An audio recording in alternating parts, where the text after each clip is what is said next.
नमस्कार दोस्तों। आज मैं आपसे एक ऐसा सवाल पूछने जा रहा हूं जिसका जवाब शायद ही कोई सोचता है। क्या गणेश जी को घर लाना सच में इतना आसान है जितना हम समझते हैं? गणेश चतुर्थी आते ही गली मोहल्लों से लेकर महलों तक सिर्फ एक ही आवाज गूंजती है, गणपति बप्पा मोरया। रंगीन मूर्तियां, गूंजते ढोल बाजे, खुशियों से भरा वातावरण, मानो पूरा भारत सिर्फ गणेशमय हो जाता है। लेकिन जरा रुक कर सोचिए, क्या गणेश जी को घर में लाना वाकई उतना आसान है जितना हम मान लेते हैं? हम सब उत्साह में आकर बप्पा को घर लाते हैं, 11 दिन बाद विसर्जन करके खुश हो जाते हैं। लेकिन क्या आप जानते हैं कि इस पूरी प्रक्रिया के पीछे कितने गहरे नियम और रहस्य छुपे हुए हैं? अगर आप भी बप्पा को घर लाने की सोच रहे हैं तो ये वीडियो आपकी जिंदगी बदल सकता है। सबसे पहले समझते हैं कि गणेश जी को घर में स्थापित करने की परंपरा क्यों और कैसे शुरू हुई। दोस्तों, ये परंपरा हजारों साल पुरानी है।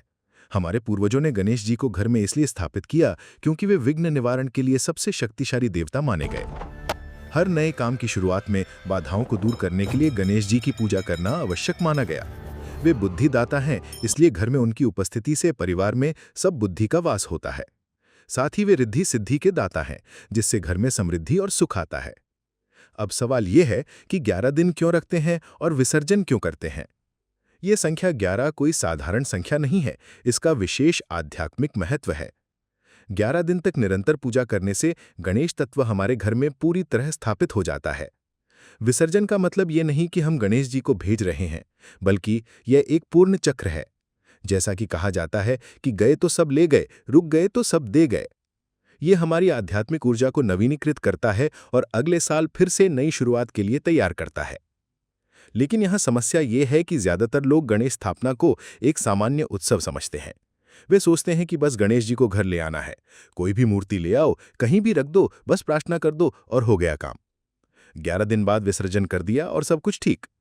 यही लोक मान्यता है, लेकिन शास्त्रों में इसके बारे में कुछ और ही कहा गया है। गरुड़ पुराण और अन्य शास्त्रों में एक श्लोक है, गणाधिपम च देवेशम पूजयेत विधिवत सदा, अविधिना कृते पूजे विपरीतम फलम भवेत। इसका अर्थ है कि गणेश जी की पूजा हमेशा विधि विधान से करनी चाहिए। अगर गलत तरीके से पूजा की जाए तो शुभ फल की जगह उल्टा परिणाम मिलता है। अब बात करते हैं वास्तविक नियमों की। सबसे पहले मूर्ति का चयन। आप किसी भी मूर्ति को घर नहीं ला सकते। सही मूर्ति मिट्टी या पर्यावरण अनुकूल माध्यम से बनी होनी चाहिए। मूर्ति की आंखें खुली और प्रसन्न मुद्रा में होनी चाहिए। सूंड का भी विशेष महत्व है। घर के लिए सूंड बाई और मुड़ी हुई शुभ मानी जाती है। दाई और मुड़ी सूंड केवल मंदिरों के लिए उपयुक्त है। मूर्ति टूटी फूटी या दागदार बिल्कुल नहीं होनी चाहिए। प्लास्टर ऑफ पेरिस से बनी मूर्ति कभी ना लाएं। ये मूर्तियां न केवल पर्यावरण के लिए हानिकारक है, बल्कि शास्त्रों के अनुसार भी अशुभ मानी गई हैं। बहुत बड़ी या बहुत छोटी मूर्ति भी उचित नहीं है। मूर्ति का आकार आपके घर के अनुपात में होना चाहिए। दिशा और स्थान का चयन भी बहुत महत्वपूर्ण है। शास्त्रों के अनुसार सबसे शुभ दिशा पूर्व या उत्तर पूर्व है। वैकल्पिक रूप से उत्तर दिशा भी ठीक है, लेकिन दक्षिण और दक्षिण पश्चिम दिशा में कभी भी गणेश जी को स्थापित न करें, यह वर्जित माना गया है। स्थान का चयन करते समय घर का सबसे स्वच्छ स्थान चुनें। मूर्ति को जमीन से कम 1-2 फीट की ऊंचाई पर रखें। सीधे फर्श पर बिल्कुल न रखें। शयन कक्षा रसोई में गणेश जी को स्थापित करना उचित नहीं है। अब बात करते हैं पूजा की विधि के बारे में। तो नियमित पूजा अत्यंत आवश्यक है। प्रातःकाल सूर्योदय के समय स्नान करके पूजा करनी चाहिए। गणपति अथर्वशीर्ष का पाठ करना चाहिए। मोदक या लड्डू का भोग लगाना चाहिए। आरती और मंत्र जाप करना आवश्यक है। सायंकाल भी दीप जलाना अनिवार्य है। फलों का भोग लगाना चाहिए और गणपति बप्पा मोरया का जाप करना चाहिए। ये कोई कैजुअल चीज नहीं है कि आज टाइम है तो पूजा कर ली, कल नहीं तो छोड़ दी। अगर हम उन्हें घर में बुलाते हैं तो ये कमिटमेंट है, जैसे परिवार का कोई सदस्य हमारे साथ रहता है। क्या हम कभी अपने ही परिवार को बिना खाना खिलाए छोड़ सकते हैं? तो फिर गणेश जी को कैसे छोड़ दें? अब बात करते हैं उस रहस्य की जो बहुत कम लोग जानते हैं। क्यों कहते हैं गणेश जी को संकटहर्ता?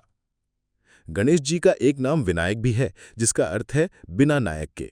वे स्वयं किसी के अधीन नहीं है, इसलिए जब वे प्रसन्न होते हैं तो कोई भी बाधा उन्हें रोक नहीं सकती। लेकिन अगर नाराज हो जाएं तो वही सबसे बड़ी बाधा बन जाते हैं। शास्त्रों में यह भी कहा गया है कि आसान नहीं है गणेश को प्रसन्न करना। महर्षि व्यास में बताया है कि गणेश जी बुद्धि के देवता हैं और वे मन की सच्चाई को परख लेते हैं। दिखावे की भक्ति से वे प्रसन्न नहीं होते। उन्हें सच्चा समर्पण चाहिए, केवल रस्म रिवाज नहीं। असली परीक्षा है 11 दिन तक निरंतर श्रद्धा बनाए रखना। यहीं पर ज्यादातर लोग असफल हो जाते हैं। गंग गणपतये नमः ये सिर्फ मंत्र नहीं है, बल्कि एक शक्तिशाली बीज है जो आपकी चेतना को गणेश तत्व से जोड़ता है। अब मैं आपको व्यावहारिक सुझाव देता हूं। अगर आप नए हैं तो छोटी शुरुआत करें। 2-3 इंच की मूर्ति से शुरू करें। पहले पूजा विधि सीखें और अच्छे से समझें। परिवार की सहमति लें, क्योंकि सभी को इस जिम्मेदारी को समझना होगा। दैनिक पूजा के लिए कम से कम 30 मिनट का समय निकालना होगा। आधुनिक जीवन में इसे अपनाने के लिए अपनी मॉर्निंग रूटीन में पूजा को शामिल करें। पूजा के लिए फोन में रिमाइंडर सेट कर सकते हैं। पूरे परिवार को इसमें शामिल करें और बच्चों को भी सिखाएं। ट्रैवल के दौरान परिवार के अन्य सदस्यों की व्यवस्था करनी होगी। अगर आप अभी तैयार नहीं हैं तो कुछ ऑल्टरनेटिव सॉल्यूशंस भी हैं। कम्युनिटी गणेश सेलिब्रेशन में पार्टिसिपेट कर सकते हैं। पहले अनुभवी लोगों से सीखें। गणेश मंदिर में नियमित दर्शन से शुरुआत करें। अगर किसी कारण से पूजा छूट जाए तो तुरंत माफी मांगें और दोबारा गलती न दोहराएं। तो दोस्तों, निष्कर्ष ये है कि गणेश जी को घर लाना आसान है, लेकिन उन्हें प्रसन्न रखना एक बड़ी जिम्मेदारी है। ये केवल 11 दिन का उत्सव नहीं है, बल्कि आपकी श्रद्धा और समर्पण की सच्ची परीक्षा है। मेरी सलाह है कि अगर आप सच्चे मन से तैयार हैं तो जरूर लाइए बप्पा को। लेकिन अगर केवल दिखावे के लिए सोच रहे हैं तो बेहतर है कि पहले अपने मन को तैयार करें। गणपति बप्पा मोरया, मंगल मूर्ति मोरया। अगर ये वीडियो आपको इन्फॉर्मेटिव लगी हो तो लाइक करें, शेयर करें और मंगल मूर्ति मोरया।